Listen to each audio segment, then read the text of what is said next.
Well, rumours have been circulating around Mr. Diaz-Canel for months now about whether he would be the next leader to take over this country. We know that he's 57 years old.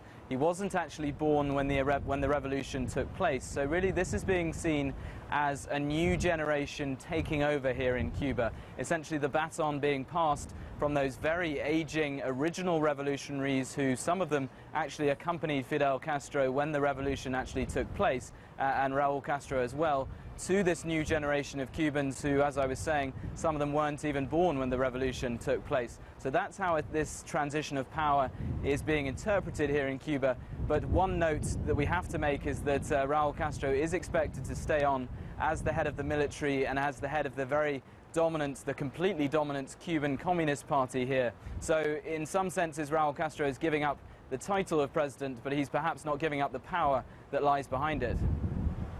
So do Cubans believe, as they look to the future, that there are going to be any great differences?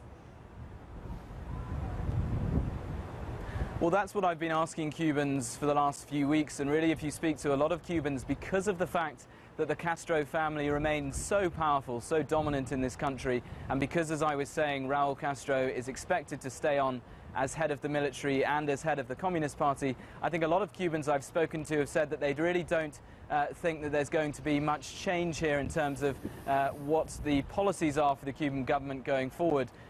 Miguel Diaz-Canel is a newer generation, as I was saying, so he could be looking to sort of shake things up a little bit. But of course we've seen a very reforming president over the last 10 years in Raul Castro. He's opened up the Cuban economy to foreign investment, he's opened up the private sector, he's also re-established diplomatic relations with the United States. So I think it's hard to see what Diaz-Canel could do on top of that if Raul Castro is still very much in charge of the military and of the Communist Party itself.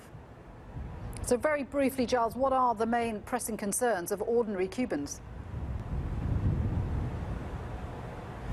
I would say if you speak to ordinary Cubans, they say that really living standards, that prices have been shooting up since lots of tourists, for example, have started arriving in the island. And if you're on a Cuban state wage, working as a doctor, for example, you can earn as little as $30 per month, 30 US dollars per month. So as those prices rise, really a lot of Cubans are finding a lot of pressure as they've got to try and pay their bills at the end of the month. So that's really what a lot of Cubans who I've been speaking to have been talking about, hoping for some sort of continuation of the economic reforms that we've seen under Raul Castro over the last 5 or so years.